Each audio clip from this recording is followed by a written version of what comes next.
السلام علیکم۔ بسم اللہ الرحمن الرحیم۔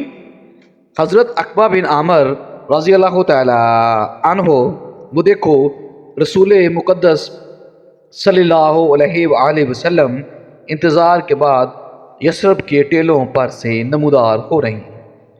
ذرا ادھر دیکھو، باشندگان مدینہ راستوں، سڑکوں، گھروں کی چھتوں پر نبی رحمت صلی اللہ علیہ وآلہ وسلم اور آپ کے ہم سفر صدیق اکبر رضی اللہ تعالی عنہ کے دیدار کا شوق دل میں بسائے ہوئے لا الہ الا اللہ کا ورد کر رہے ہیں۔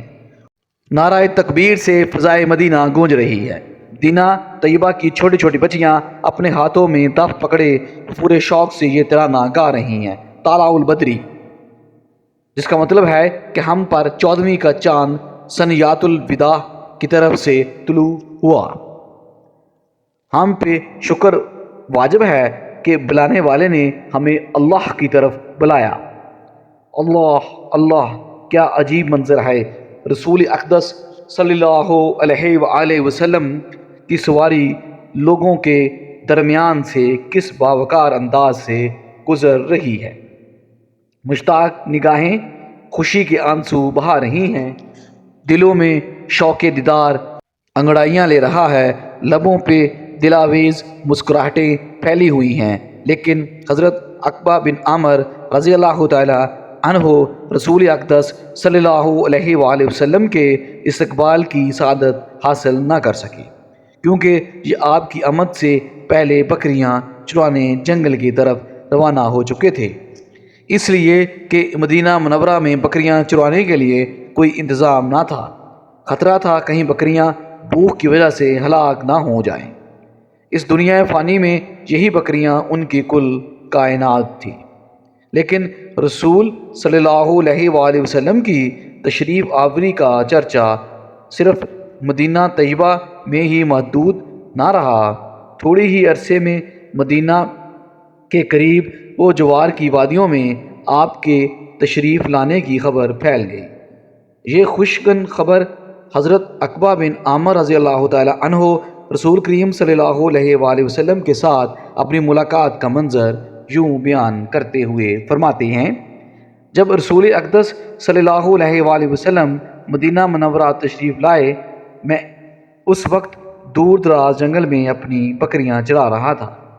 جب مجھے آپ صلی اللہ علیہ وآلہ وسلم کے تشریف لانے کی خبر ملی تو میں اسی وقت مدینہ کی جانب چل پڑا۔ جب آپ کی خدمت میں حاضر ہوا تو عرض کی: یا رسول اللہ صلی اللہ علیہ وآلہ وسلم، کیا آپ مجھ سے بیعت لیں گے؟ آپ صلی اللہ علیہ وآلہ وسلم نے پوچھا: تم کون ہو؟ میں نے عرض کی: عقبہ بن عامر۔ آپ صلی اللہ علیہ وآلہ وسلم نے فرمایا: کون سی بیعت کرو گے، بیعت ارابی یا بیعت ہجرت؟ میں نے کہا: بیعت ہجرت کروں گا۔ رسول اقدس صلی اللہ علیہ وآلہ وسلم نے مجھ سے اسی طرح بیعت لی جس طرح دیگر مہاجرین سے بیعت کی۔ بعد ایک رات میں نے وہاں قیام کیا اور پھر بکریوں کی دیکھ بھال کے لیے جنگل کی طرف روانہ ہو گیا۔ ہم 12 ایسے اشخاص تھے جو نئے نئے دارہ اسلام میں داخل ہوئے تھے، اور ہم مدینہ طیبہ سے دور جنگلات میں اپنی بکریاں چرایا کرتے تھے۔ ایک دن بیٹھ کر ہم نے مشورہ کیا کہ ہمیں رسول اقدس صلی اللہ علیہ وآلہ وسلم کی خدمت میں حاضری دینی چاہیے۔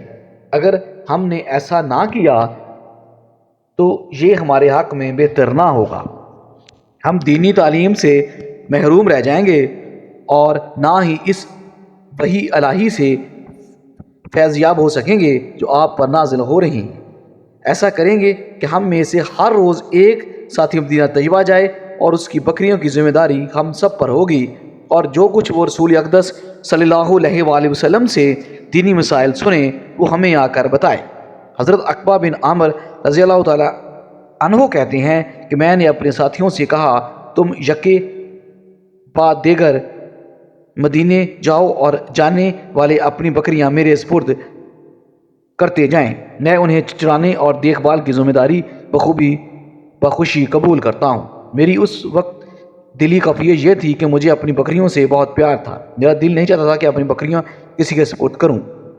میرے ساتھی یکے بعد دیگرے رسول کریم صلی اللہ علیہ وسلم کی خدمت میں حاضری دینے کے لیے جانے لگے اور مدینہ جانے والا اپنی بکریاں میرے سپرد کرتا جاتا۔ جب واپس آتا تو جو کچھ بھی انہوں نے سنا تھا وہ مجھے سنا دیتی تھی۔ میں وہ دینی احکام پورے غور سے سنتا اور انہیں اپنے دل میں بٹھا لیتا۔ کچھ عرصہ بعد میرے دل میں خیال آیا کہ بڑے افسوس کی بات ہے، کیا میں ان بکریوں کی وجہ سے ٹکا ہوا ہوں؟ کیا میں اس دنیاوی مال و متاع کو رسول اقدس صلی اللہ علیہ وآلہ وسلم پر ترجیح دے رہا ہوں؟ بھلا یہ بکریاں براہ راست حصول علم کی راہ میں رکاوٹ بنی رہیں گی؟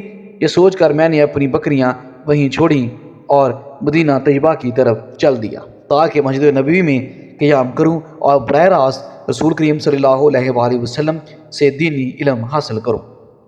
حضرت عقبہ بن عامر رضی اللہ تعالیٰ عنہ نے اپنی بکریوں کو خیر آباد کہہ کر جوار رسول میں اپنی بقیہ زندگی گزارنے کا عزم کیا تھا، تو ان کے وہم و گمان میں بھی نہ تھا کہ آگے چل کر صحابہ اکرام رضی اللہ تعالیٰ عنہ میں یہ بہت بڑے عالم، فاضل، قاری، فاتح اور ایک کامیاب گورنر کی حیثیت سے مشہور ہوں گے۔ جب وہ اپنی بکریوں کو چھوڑ کر اللہ تعالیٰ اور اس کے رسول صلی اللہ علیہ وآلہ وسلم کی طرف ہو کر چل دیے تھے تو ان کے دل میں یہ خیال تک نہ گزرا تھا کہ وہ اس اسلامی لشکر کے سپہ سالار ہوں۔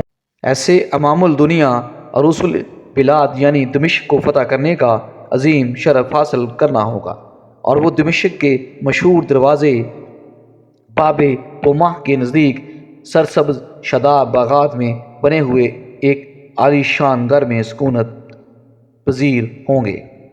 یہ بات ان کے تصور میں بھی نہ تھی کہ آگے چل کر ان کا شمار ان قائدین میں ہوگا جنہیں سرسبز و شاداب مصر کو فتح کرنے کی سعادت نصیب ہوگی، اور بالآخر بحیثیت شاہ مصر جبل مقتم کی چوٹی پر ایک خوبصورت بنگلے میں رہائش پذیر ہوں گے۔ ان سب رازہائے دوروں کا علم اللہ تعالیٰ کے سوا کسی کو نہ تھا۔ حضرت عقبہ بن عامر رضی اللہ تعالیٰ عنہ رسول کریم صلی اللہ علیہ وسلم کے ساتھ سائے کی طرح وابستہ رہے۔ حضور صلی اللہ علیہ وآلہ وسلم جب بھی سفر پر روانہ ہوتے تو یہ آپ کے گھوڑے کی لگام تھام لیتے۔ کئی دفعہ رسول اقدس صلی اللہ علیہ وسلم نے انہیں گھوڑے پر اپنے پیچھے بٹھایا، یہاں تک کہ یہ رسول اقدس صلی اللہ علیہ وسلم کے باڈی گارڈ کی حیثیت سے معروف ہوئے۔ دوران سفر بسا اوقات نبی اکرم صلی اللہ علیہ وسلم اچانک سواری سے نیچے اترتے اور انہیں سوار ہونے کا حکم دیتے اور خود پیدل چلنے لگتے۔ حضرت عقبہ بن عامر رضی اللہ تعالیٰ عنہ بیان کرتے ہیں، ایک روز میں رسول اقدس صلی اللہ علیہ وآلہ وسلم کے گھوڑے کی لگام تھامے ایک ایسے راستے سے گزر رہا تھا جس کی دونوں جانب گھنے درخت تھے۔ آپ صلی اللہ علیہ وآلہ وسلم نے فرمایا، عقبہ تم سوار نہیں ہوگے؟ میرے دل میں آیا کہ نفی میں جواب دوں، لیکن فوراً یہ خیال آیا کہ کہیں آپ کی نافرمانی نہ ہو جائے۔ میں نے اس بات میں سر ہلایا۔ یہ سن کر رسول صلی اللہ علیہ وسلم گھوڑے سے نیچے اترے اور مجھے سوار ہونے کا حکم دیا۔ میں تعمیل ارشاد کرتے ہوئے گھوڑے پر سوار ہو گیا۔ آپ صلی اللہ علیہ وسلم پیدل چلنے لگے۔ میں یہ منظر برداشت نہ کر سکا اور گھوڑے سے نیچے اتر آیا اور عرض کی، یا رسول اللہ صلی اللہ علیہ وسلم آپ ہی سوار ہوں، میں یہ برداشت نہیں کر سکتا کہ میں سوار ہوں اور آپ پیدل چل رہے ہوں۔ اس کے بعد آپ صلی اللہ علیہ وسلم سوار ہو گئے۔ پھر آپ صلی اللہ علیہ وآلہ وسلم نے ارشاد فرمایا، کیا میں تمہیں ایسی دو صورتیں نہ سکھاؤں جن کی کوئی مثال نہیں ملتی؟ میں نے عرض کی، ضرور یا رسول اللہ صلی اللہ علیہ وآلہ وسلم۔ تو آپ نے مجھے قل اعوذ برب الفلق اور قل اعوذ برب الناس پڑھ کر سنائی۔ پھر نماز پڑھی تو اس میں بھی آپ صلی اللہ علیہ وسلم نے یہی دو صورتیں پڑھیں اور فرمایا کہ ان دونوں صورتوں کو سوتے اور بیدار ہوتے وقت پڑھ لیا کرو۔ حضرت عقبہ رضی اللہ تعالیٰ عنہ فرماتے ہیں کہ میں نے ان دونوں صورتوں کی تلاوت کو معمول بنائے رکھا۔ حضرت عقبہ رضی اللہ تعالیٰ عنہ نے تمام تر مسائل کا محور علم اور جہاد کو بنا لیا۔ یہاں تک میدان علم کا تعلق ہے، اس سلسلے میں یہ رسول کریم صلی اللہ علیہ وسلم کے تر و تازہ، میٹھے اور صاف شفاف علمی چشمے سے سیراب ہوئے، جس کی وجہ سے انہیں قاری، محدث، فقہ، ماہر علم، میراث، ادیب، فصیح البیان، مقرر اور شاعر ہونے کا شرف حاصل ہوا۔ قرآن مجید نہایت دل سوز آواز میں پڑھا کرتے تھے۔ جب رات پرسکون ہو جاتی، دنیا کی چہل پہل تھم جاتی، تو یہ پرسوز آواز میں قرآنی آیات کی تلاوت شروع کر دیتے، جسے سن کر صحابہ اکرام کی آنکھوں سے بے اختیار آنسو جاری ہو جاتے اور خشیت الہی سے ان کے دل میں لرز طاری ہو جاتی۔ ایک دن حضرت عمر بن خطاب رضی اللہ تعالیٰ عنہ نے حضرت عقبہ بن عامر رضی اللہ تعالیٰ عنہ کو اپنے پاس بلایا اور فرمایا، عقبہ آج قرآن سناؤ۔ عرض کی، امیر المومنین، چشم ماں روشن دل معاشات، پھر قرآن حکیم کی تلاوت شروع کر دی اور حضرت عمر پر اتنا اثر ہوا کہ زاروں قطار رونا شروع کر دیا، جس سے آپ کی داڑھی تر بتر ہو گئی۔ حضرت اکبر رضی اللہ تعالیٰ عنہ کو یہ اعزاز بھی حاصل ہے کہ انہوں نے پورا قرآن اپنے ہاتھوں سے لکھا اور یہ کلمی نسخہ ان کے بعد مدتوں تک مسجد عقبہ بن عامر میں محفوظ رہا۔ لیکن افسوس کہ یہ بھی حوادث زمانے کی نظر ہو گیا، ہم اس قیمتی ورثے سے محروم ہو گئے۔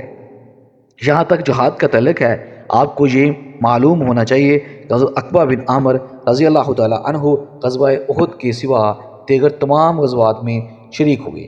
آپ ان گنے چنے بہادروں میں سے ایک تھے جنہوں نے دمشق فتح کرتے وقت جرأت، شجاعت، جنگی حکمت عملی کے جوہر دکھائے۔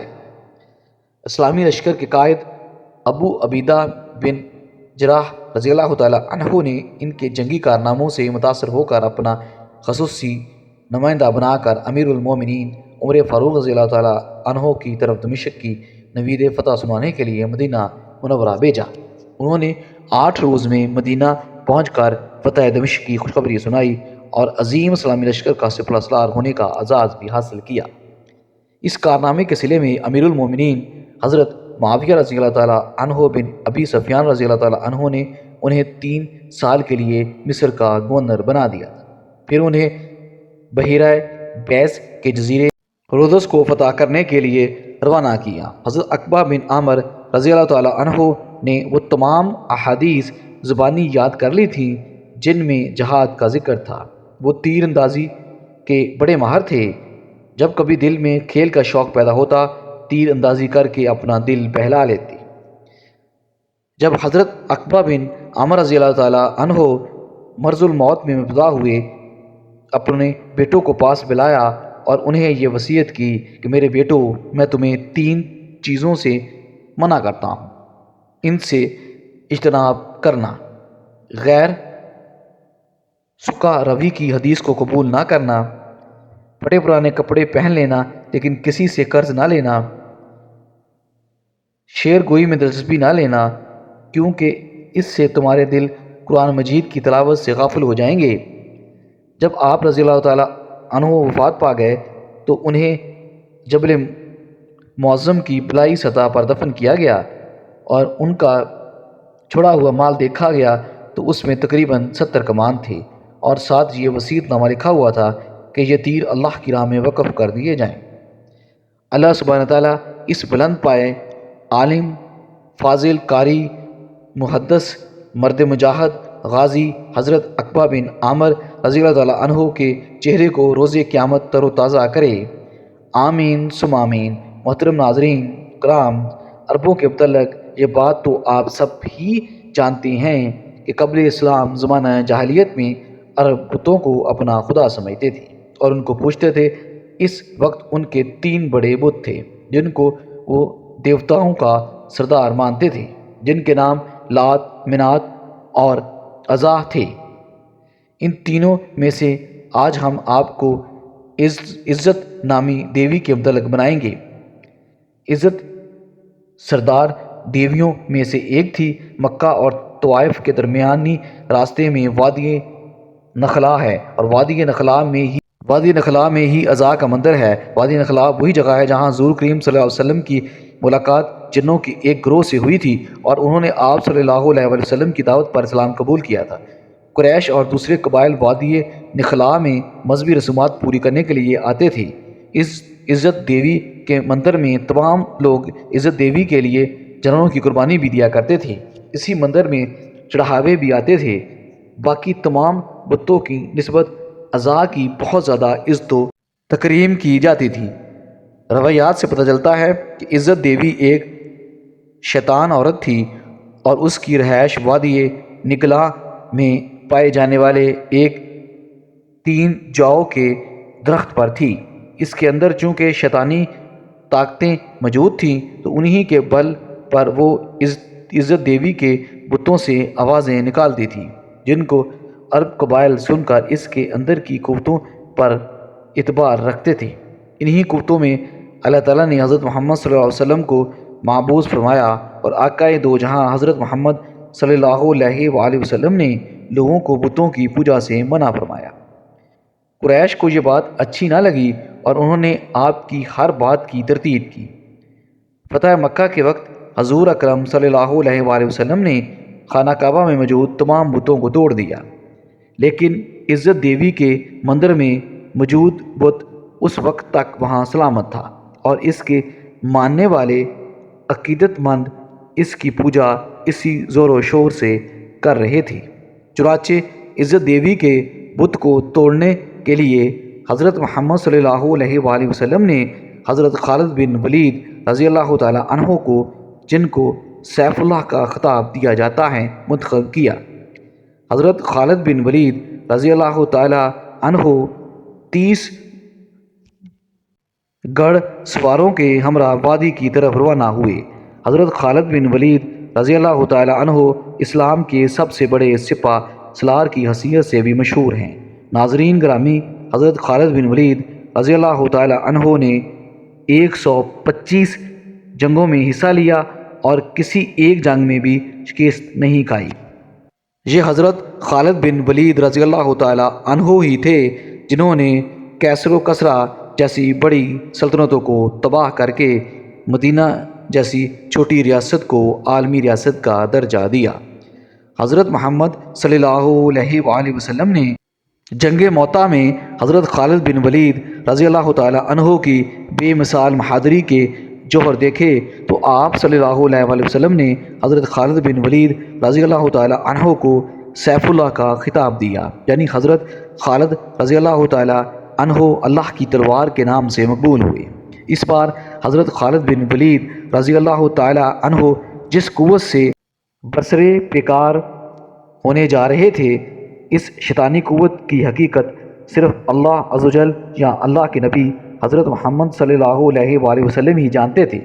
فتح مکہ سے کچھ روز بعد 25 رمضان المبارک کو حضرت محمد صلی اللہ علیہ وآلہ وسلم نے حضرت خالد بن ولید رضی اللہ تعالی عنہ سے فرمایا کہ وہ وادی نخل کی طرف جائیں اور اس کے اندر موجود 3 جاؤں والے درخت کا رخ کریں۔